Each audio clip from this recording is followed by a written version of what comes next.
Welcome to the WebJaguar Custom Gateway training video. Today we're going to be learning how to create a custom gateway product. The first thing you're going to want to do is sign in with your given login details and password. From there we're taken to the product manager screen. First thing we're going to want to do is select our category. Then you'll see a drop down regarding options with that specific category. Go ahead and select that drop down, then navigate to Create 2D Product.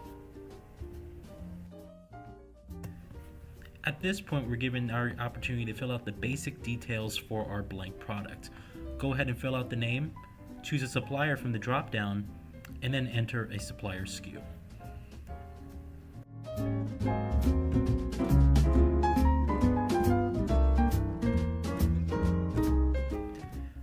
After we save our details, the next step is to get the images ready for our 2D product. Our next step is going to require a little bit of light graphic design work.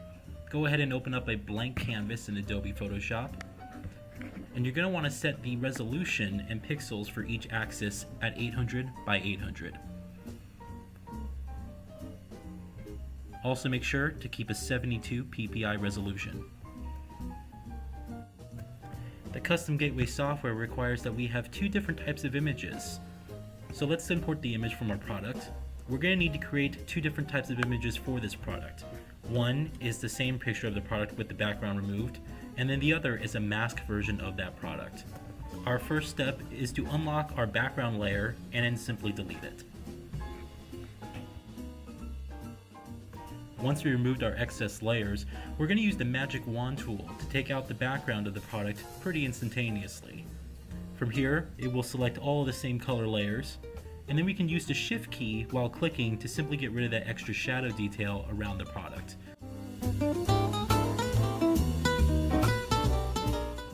Once our selection is made, push the Delete key on your keyboard to simply get rid of the background. At this point, we're done with image 1 for our custom gateway product. Go ahead and save it as a PNG file in whatever specified folder you choose.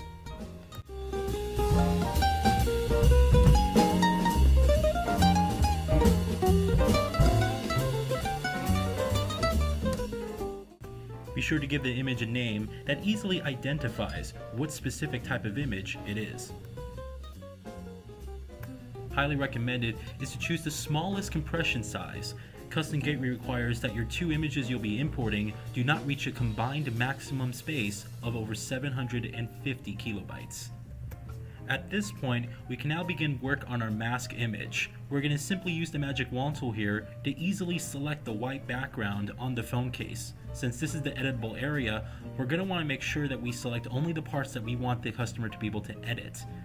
With that selected, you can navigate to the bottom right corner next to your layer settings and select Add Layer Mask. This will automatically create a mask, and as you can see, cut out the remainder of the phone case so that this is the only editable portion of what the phone case will be.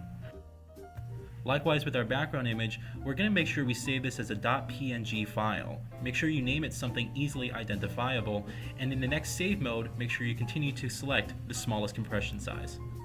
At this point, we're now done with any light graphic design work, and we can navigate back to the Custom Gateway CPP.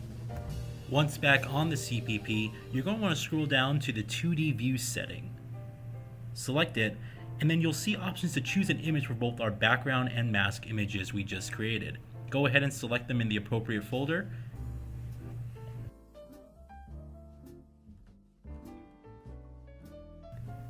And then give it a name. After we give our 2D view a name, we can go ahead and hit save. You'll see that both background and mask images that we created are now visible on this page. Our next step is to navigate to the print areas screen. Go ahead and select it on the left, and then we're going to want to create a brand new print area.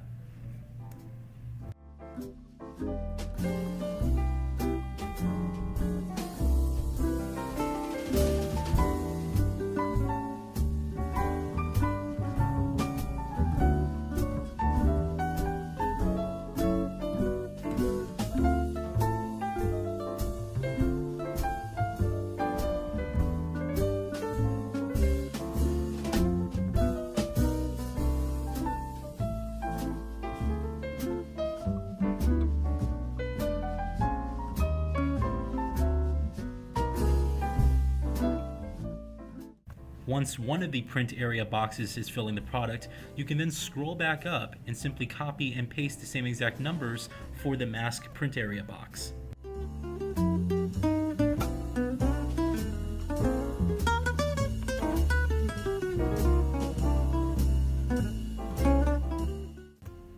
For the print width and print height values, go ahead and simply copy the same numbers as you see above.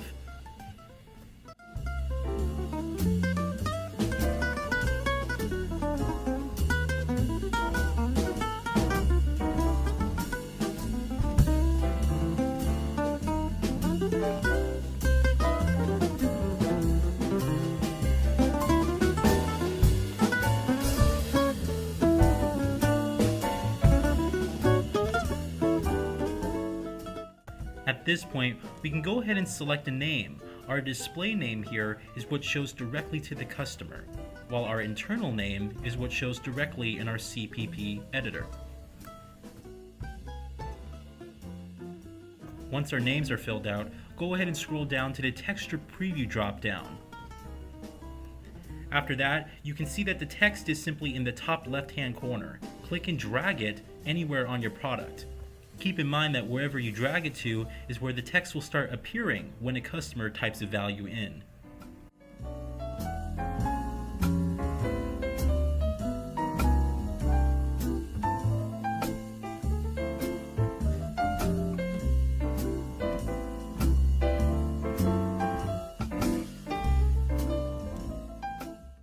Our image areas is where we can go ahead and set the boundaries for wherever our images are placed on the product.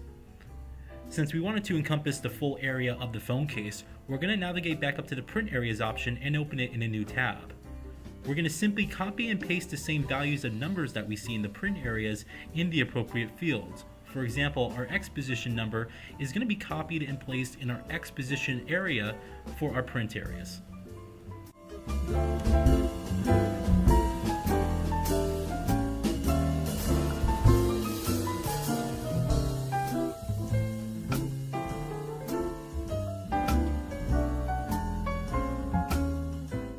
You'll see once those values are entered, our image area box now encompasses the same area as our print area box, allowing for maximum exposure of the image.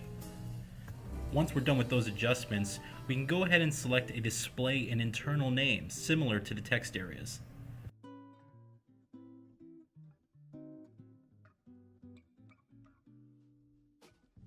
Once we save and confirm, we can move on to our next step, font sizes and colors. In here, we can simply select what font sizes are available for our text by entering the values and pushing enter.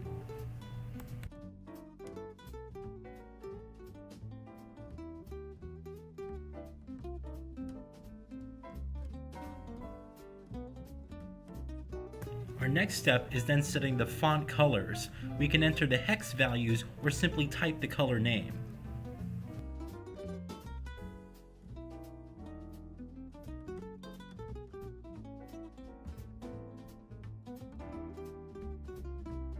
Our final step is to navigate over to the color areas. It's one of the first options available on the left panel.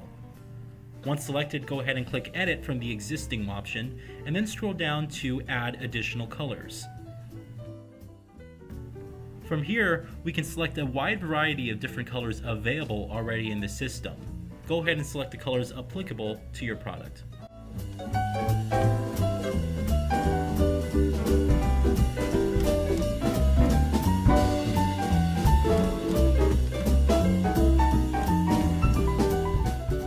Once we selected our colors, we can go ahead and hit save.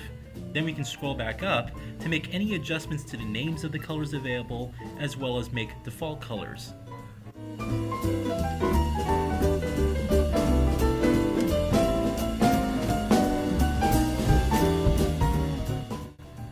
Once we've made our adjustments, go ahead and hit save to confirm. We have now created a 2D product in Custom Gateway. To confirm all of our edits, go ahead and hit the Basic Details option, then scroll down to the Print Test. The print test will show exactly what the customer sees on the front end of the website. From here, we can play around with the different options that we set up for this product. We can move text around, go ahead and adjust the font size and color, as well as the font type.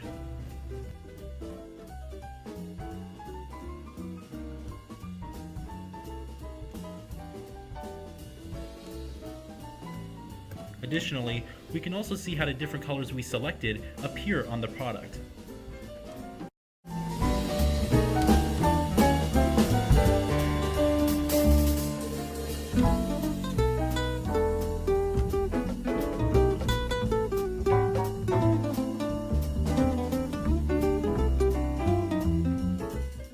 Finally, we can then add an image to this product and see how that would look.